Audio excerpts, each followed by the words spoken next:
Annoncé comme le futur sélectionneur des Aigles du Mali, Jean-Florin Bengué ne prendra finalement pas les commandes de l'équipe nationale. La FEMAFOOT a officialisé la nouvelle relançant les interrogatoires sur le choix du prochain patron des Aigles. Aussi ce soir, on parlera également du service pleine formation militaire suscite déjà de nombreuses réactions au sein de l'opinion publique. Aussi, dans l'actualité ce soir, à l'heure de la révolution numérique, le livre papier continue de résister malgré l'essor des supports électroniques. Les lecteurs et chercheurs estiment que les deux formats sont complémentaires et demeurent essentiels à l'éducation, à la culture et à la transmission du savoir. C'est tout pour les titres de ce soir. Place maintenant aux détails.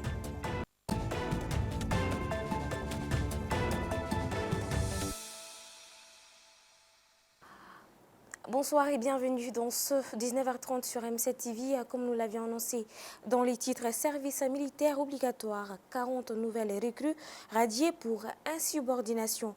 En effet, ils étaient au total de 1936 jeunes diplômés fraîchement recrutés sur concours d'entrée dans la fonction publique. Avant d'être confirmés, ils devraient être soumis à un service militaire de 6 mois. Malheureusement, 40 d'entre eux viennent d'être éjectés de l'effectif de la cohorte. Leur aventure risque de s'arrêter là ce jour suite à la décision numéro 2026-16D-SNJ du 2 juin. Suite à la décision prise par le directeur, autant pour moi, du service national des jeunes CNJ, les déclarants radiés de la 7e cohorte de la vague des fonctionnaires du centre d'institution du service national des jeunes. Composé d'enseignants des collectivités territoriales, insubordination et refus d'obéissance des personnes concernées et prend effet pour compter de sa date de signature. Pour rappel, les 1936 fonctionnaires de la 7e cohorte ont été présentés au drapeau le 26 février dernier. Nous continuons ce journal avec le livre papier, La résistance face au numérique. Les livres permettant de se former, se distraire et s'éduquer jouent un rôle crucial dans le développement personnel. Les livres papier étant un objet de valeur inestimable qui traverse les générations, a tendance d'être abandonné aujourd'hui au profit de la révolution numérique. Et pourtant, selon les amoureux de la lecture et de la recherche, les deux papiers et numériques sont complémentaires. Maïmouna Sanogo, Issa Djakité pour le reportage. Le livre papier est un document physique composé de pages imprimées lisibles. Le livre numérique, lui, est un fichier électronique qui se lit sur divers écrans proposant une expérience de lecture moderne et accessible.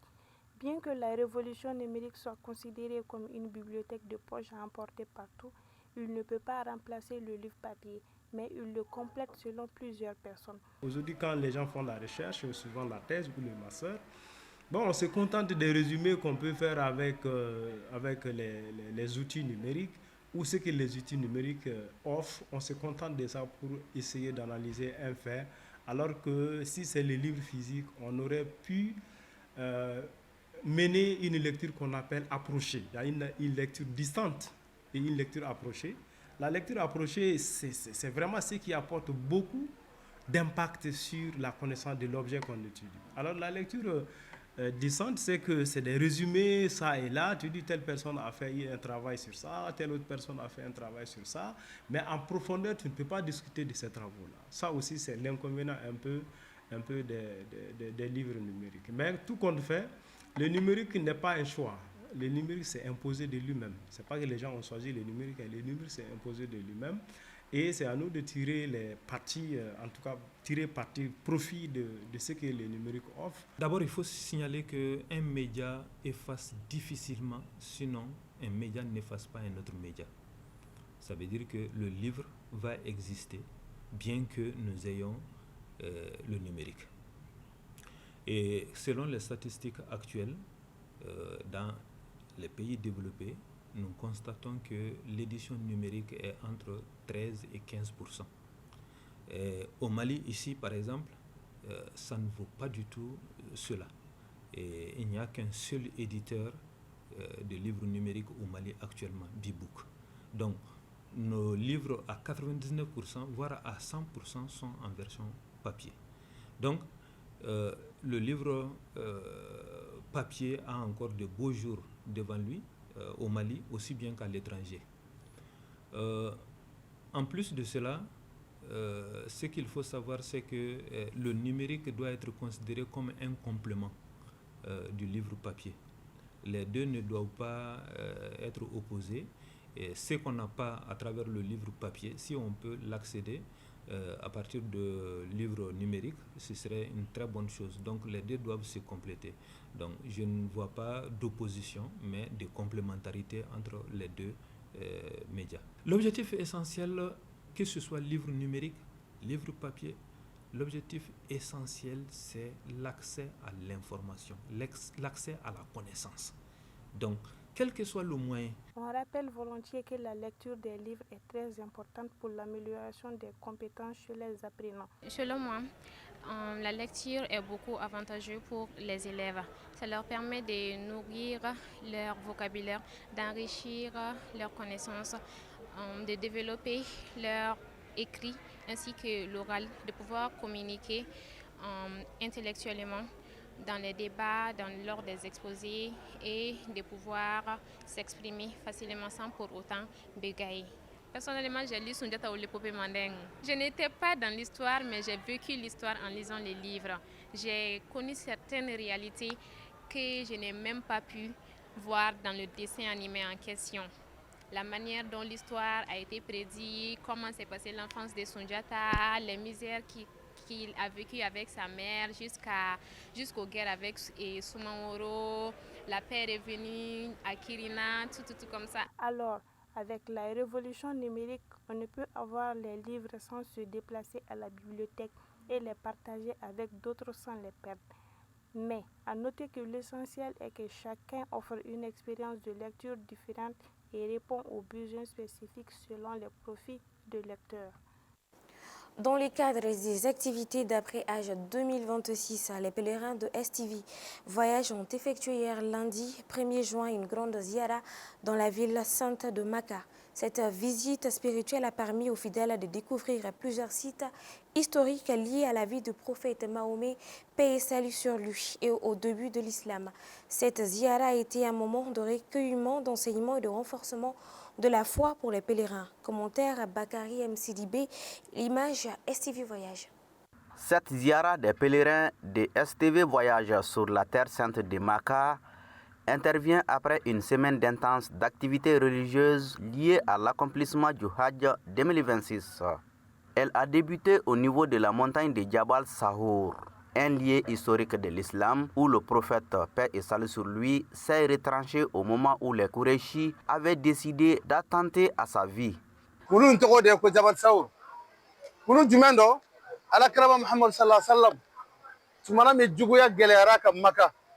Cette colline s'appelle Jabal Sahour. C'est ici que le prophète Mohammed, paix et salut sur lui, s'était retranché quand il était pourchassé par ses ennemis à l'époque.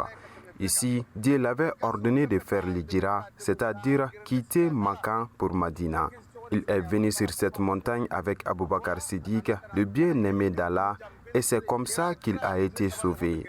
Il a passé 3 jours ici. Ses ennemis l'ont cherché sur cette haute montagne sans le repérer. Abu Bakr Siddiq avait très peur ce jour.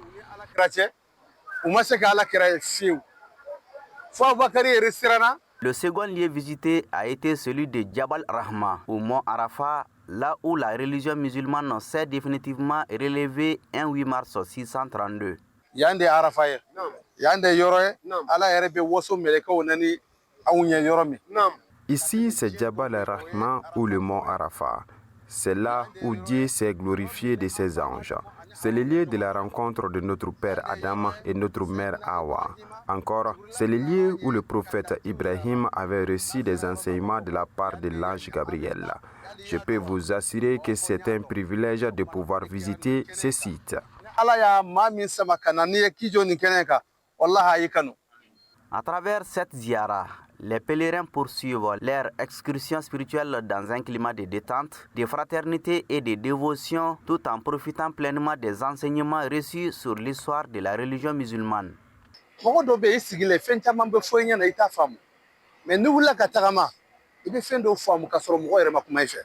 On peut vous dire beaucoup de choses complexes, mais si vous vous déplacez pour le rejoindre, vous comprendrez parfaitement de quoi il s'agit. À travers ces visites, Les pèlerins comprennent non seulement l'importance des sites historiques sur la Terre Sainte, mais également ils auront des expériences qui vont renforcer leur foi islamique. C'est ce que le prophète faisait toujours de son vivant. Cela lui permettait aussi de bien communiquer pour transmettre les messages d'Allah. Cette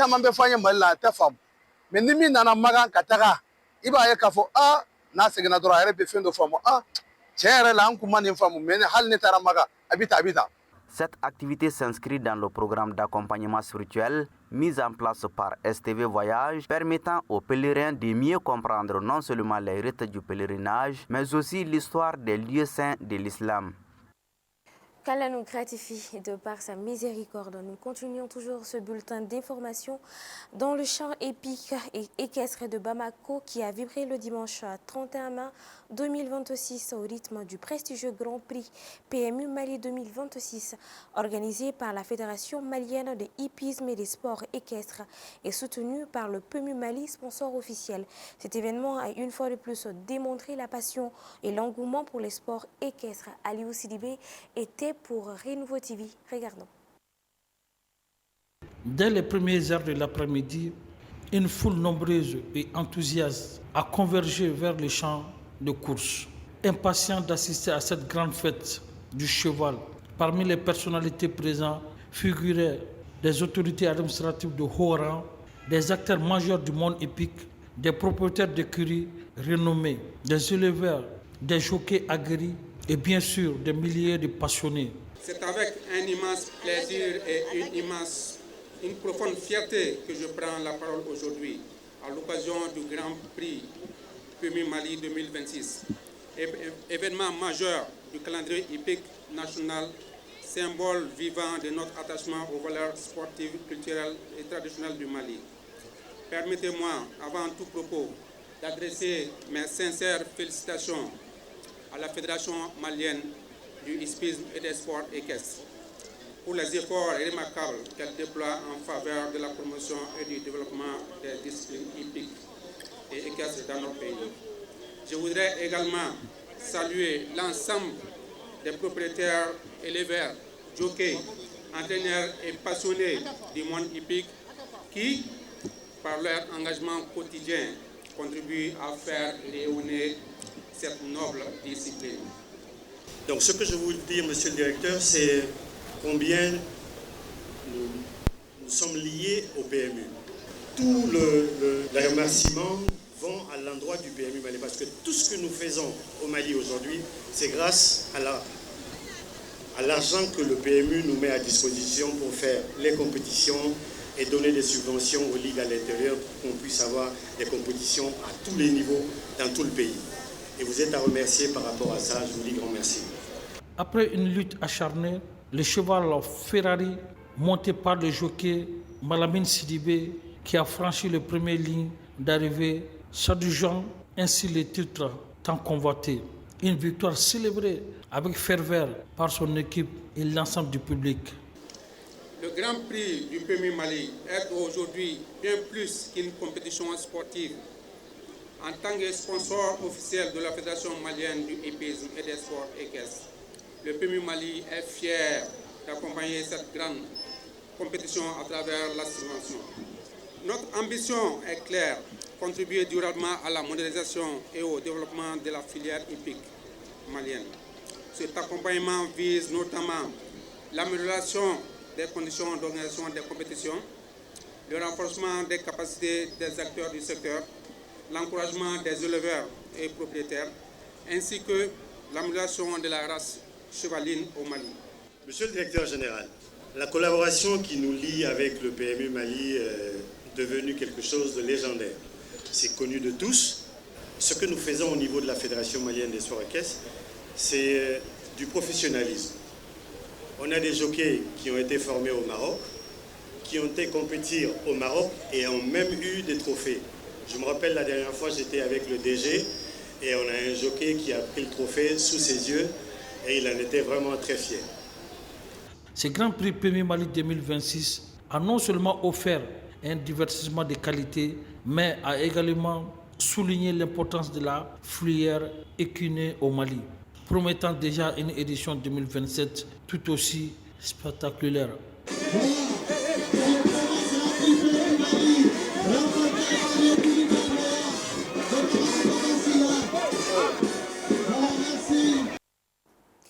Alors que son arrivée à la tête de la sélection nationale semblait actée, Jean-Florent Ibenge ne sera finalement pas le prochain sélectionneur des Aigles du Mali. L'information a été rendue publique ce mardi 2 juin 2026 à travers un communiqué de la Fédération malienne de football FEMAFOOT. Commentaire Issa Diakité.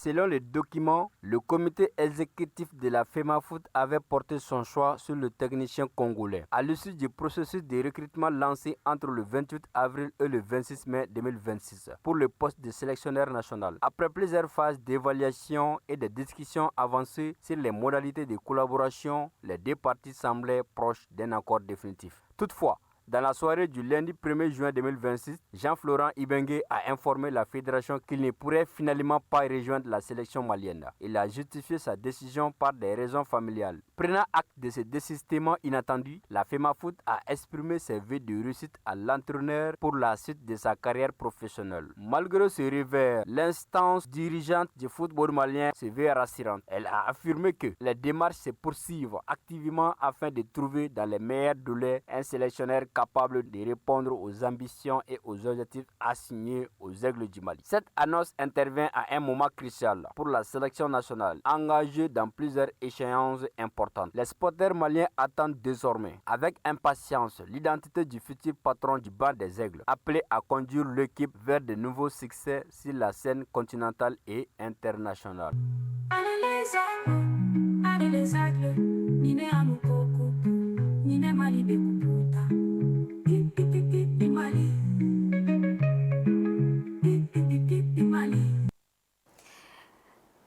C'est fin de ce bulletin d'information. Merci à vous de l'avoir suivi et bonne suite au programme sur MC TV.